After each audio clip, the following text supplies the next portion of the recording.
नमस्कार, फाइटर समाचार में आपका स्वागत है। पेश आज 15 अगस्त सोमवार शाम 4 बजे राजस्थान की खास खबरें। बंगाल की खाड़ी में गहरा कम दबाव का क्षेत्र बन गया है, जिसके चलते अगले 4 दिन तक कई राज्यों में मानसून की सक्रियता अधिक रहेगी।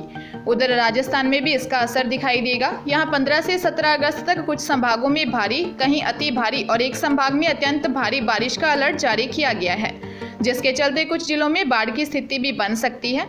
माना जा रहा है कि 17 अगस्त के बाद भी मानसून की सक्रियता बनी रहेगी। जयपुर मौसम केंद्र की माने तो अगले कुछ घंटों के दौरान जयपुर शहर, दौसा, अलवर, भरतपुर, धौलपुर, करौली, सवाईमाधोपुर, टोंक, बूंदी, कोटा, बारां, झालावाड़, अजमेर, नागौर, सीकर, चूरू जिलों और आसपास के क्षेत्रों में कुछ स्थानों पर आकाशीय बिजली के साथ हल्की से मध्यम वर्षा का दौर जारी रहने की संभावना है।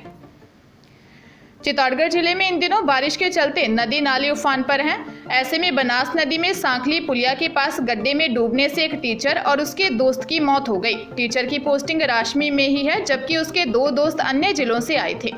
एएसआई देवी सिंह ने बताया कि पहुना के पास गणेशपुरा स्कूल में कार्यरत टीचर सीकर निवासी 25 वर्षीय दीपक रैगर के 2 दोस्त झुंझुनू निवासी 25 वर्षीय संजीव जाट और धर्मेंद्र कुमावत के साथ राशमी में टीचर भरत कुमार से मिलने के लिए आए थे।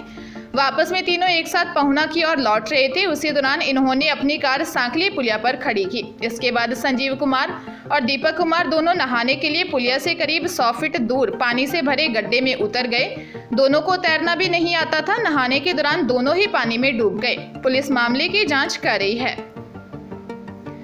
बांसवाड़ा जिले में दुर्घटना में मामा की हुई मौत के 6 घंटे बाद भांजे ने भी दम तोड़ दिया। महात्मा गांधी जिला अस्पताल में 7वीं कक्षा के छात्र ने रात को अंतिम सांस ली। वहीं दोनों अर्थियां एक साथ उठी। पुलिस ने बताया कि इससे पहले मामा भूरा कुआ निवासी कैलाश बारिया राखी पर त्योहार मनाने आए भांजे 14 वर्षीय पंकज चरपोटा को बहन के घर छोड़ने जा रहा था। तभी सड़क पर बाइक सवार मामा भांजे को सामने से आते मैजिक टेम्पो ने टक्कर मार दी थी। 108 एम्बुलेंस से पहुंचे मामा को अस्पताल में डॉक्टर ने मृत घोषित किया था, जबकि पैरों से जख्मी भांजे को अस्पताल में भर्ती किया गया, जिसने देर रात दम तोड़ दिया। बता दें कि पंकज उसकी मां यानी कैलाश की बड़ी बहन के साथ 10 जुलाई को ननिहाल गया था। लौटते वक्त मां अकेली ससुराल लौट आई। वहीं पंकज मामा के यहाँ रुक गया था। जयपुर के भांकरोटा इलाके में गांधी पथ वेस्ट स्थित एक अपार्टमेंट के फ्लैट में किराए से रहने वाले व्यक्ति ने रात को खुद के लाइसेंसी हथियार से गोली मारकर आत्महत्या कर ली। सूचना मिलने पर पहुंची भांकरोटा थाना पुलिस व एफएसएल टीम ने घटनास्थल से साक्ष्य जुटाकर मामले की जांच शुरू कर दी। 45 वर्षीय मृतक कुलदीपेंद्र सिंह श्रीगंगानगर के नाथावाली गांव के रहने वाले थे। वह पिछले 3 माह से परिवार के साथ गांधी पथ वेस्ट स्थित अपार्टमेंट में एक फ्लैट किराए पर लेकर रह रहे थे। हादसे के वक्त घर में उनकी पत्नी जागृति, बेटा, बेटी व नौकर मौजूद थे। फिलहाल आत्महत्या के कारणों का खुलासा नहीं हो पाया है। सीकर में मजदूरी का काम करने वाले एक युवक को लिव इन का झांसा देकर महिला ने फंसा लिया। इसके बाद रेप का मुकदमा दर्ज करवाने की धमकी देकर महिला ने युवक से 5 लाख रुपए ठग लिए। सीकर निवासी मुकेश कुमार ने उद्योगनगर थाने में रिपोर्ट देकर बताया है कि उसकी काफी समय से शादी नहीं हो पा रही थी। सीकर में मजदूरी के दौरान उसे संतोष नामक महिला मिली। उसने कहा कि उसका ससुराल पलसाना में है और उसका पति मारपीट करता है। वह अपने पति के साथ नहीं रहती। उसने कहा कि वह मुकेश के साथ रिलेशनशिप में रहना चाहती है। दोनों ने सीकर में कोर्ट में लिव इन का एग्रीमेंट भी बनवा लिया। कुछ दिनों बाद महिला ने मुकेश से 5 लाख रुपए और एक मोबाइल फोन मांगा और धमकी दी कि 1 सप्ताह में वह पैसों की व्यवस्था कर ले, वरना रेप का मुकदमा दर्ज करवा देगी। मुकेश ने परिवार के डर के कारण उसे 4 लाख रुपए और कुछ जेवरात दे दिए। इसके बाद भी हर 2 से 4 दिन के बाद संतोष मुकेश के घर पर आती, जो कभी मोबाइल तो कभी कुछ पैसे लेकर चली जाती। फिलहाल पुलिस मामले की जांच कर रही है।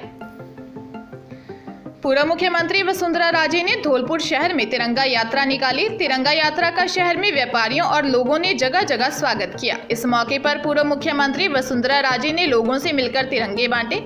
तिरंगा यात्रा राजनिवास से शुरू होकर जगदीश तिराहे पहुंची। इसके बाद बस स्टैंड होते हुए संता रोड, पुरानी सब्जी मंडी, लाल बाजार और तलैया रोड होते हुए राजनिवास पैलेस पहुंची। यहां तिरंगा यात्रा का समापन किया गया। इस दौरान पूर्व मुख्यमंत्री वसुंधरा राजे ने कहा कि पूरा देश प्रधानमंत्री नरेंद्र मोदी के नेतृत्व में आजादी का अमृत महोत्सव मना रहा है। वही संगठन पदाधिकारियों का वसुंधरा की तिरंगा यात्रा में शामिल नहीं होना और कांग्रेस के सभापति खुशबू सिंह के पति का यात्रा में शामिल होना सियासी तौर पर चर्चा का विषय बना रहा। पाली जिले की एक महिला बाइक पर पति के साथ रामदेवरा जा रही थी। बीच रास्ते में बाइक से गिर गई। सिर में गंभीर चोट लगने से उपचार के दौरान मौत हो गई। पुलिस के अनुसार कामलीघाट चौराहा निवासी 56 वर्षीय कांता देवी अपने पति भंवर सिंह के साथ बाइक से रामदेवरा दर्शन के लिए जा रही थी। मारवाड़ जंक्शन के नरसिंहपुरा चौराहे के निकट बाइक अचानक असंतुलित हो गई, जिससे शांता देवी गिर गई। सिर में गंभीर चोट लगने पर उसे उपचार के लिए हॉस्पिटल लाया गया, जहां इलाज के दौरान उसकी मौत हो गई।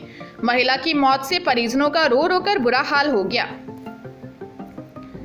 लंपी से निपटने के लिए मुख्यमंत्री अशोक गहलोत ने बिना टेंडर दवाइयां खरीदने की छूट कलेक्टर्स को दे दी है। उन्होंने कहा कि युद्ध स्तर पर इस बीमारी से निपटने के लिए काम करना है। सीएम गहलोत ने कहा कि प्रदेश के तमाम जिला कलेक्टर 15 अगस्त की दोपहर को होने वाली वीसी की तैयारी के लिए अपने विभागों को निर्देश दे दें। मंत्री प्रभारी जिलों में कलेक्टर से कांटेक्ट करें। लंपी प्रभावित जिलों को लेकर बैठक में चर्चा होगी। जिन जिलों में अभी तक लंपी नहीं फैला है, हमारी कमजोरी या लापरवाही से वो जिले प्रभावित हो जाएं तो हमें दुख होगा। गहलोत ने कहा कि लंपी डिजीज को हमें गंभीरता से लेना पड़ेगा, क्योंकि कोरोना से तो पूरी दुनिया और देश इन्वॉल्व था। व्यवस्थाएं उसी ढंग से हो गई। राजस्थान को इस बीमारी से निपटने के लिए फैसले लेने होंगे। दौसा की कोतवाली थाना पुलिस ने साइबर ठगों को बैंक खाते बेचने व अश्लील वीडियो बनाकर ठगी करने के आरोपी को गिरफ्तार किया है।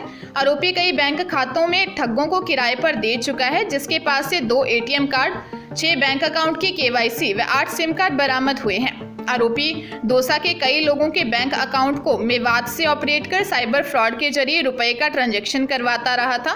पुलिस आरोपी से गहन पूछताछ में जुटी है। पुलिस को 13 अगस्त को सूचना मिली थी कि शांति होटल रेलवे स्टेशन के पास एक संदिग्ध शख्स इधर उधर घूम रहा है। पुलिस ने उसकी तलाशी ली तो उसके पास एटीएम व कई सिम कार्ड मिले।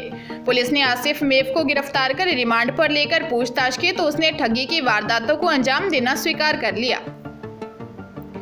बीसलपुर बांध के कैचमेंट एरिया में गत दिनों हुई बारिश के चलते बांध में हुए जलभराव से आगामी 1 वर्ष के लिए जयपुर, अजमेर सहित टोंक जिले की पेयजलापूर्ति हो जाएगी। बीसलपुर बांध परियोजना के अभियंताओं के अनुसार बांध में भरा पानी जयपुर, अजमेर सहित टोंक जिले की प्यास बुझाने के लिए करीब 12 माह का पानी माना जा रहा है। बांध में 16.2 टीएमसी पानी पेयजल के लिए आरक्षित रखा जाता है। वहीं पेयजल की पूर्ति होने के बाद 8 टीएमसी पानी सिंचाई के लिए आरक्षित है। वहीं शेष 14.68 टीएमसी पानी वाष्पीकरण व अन्य खर्च में माना गया है।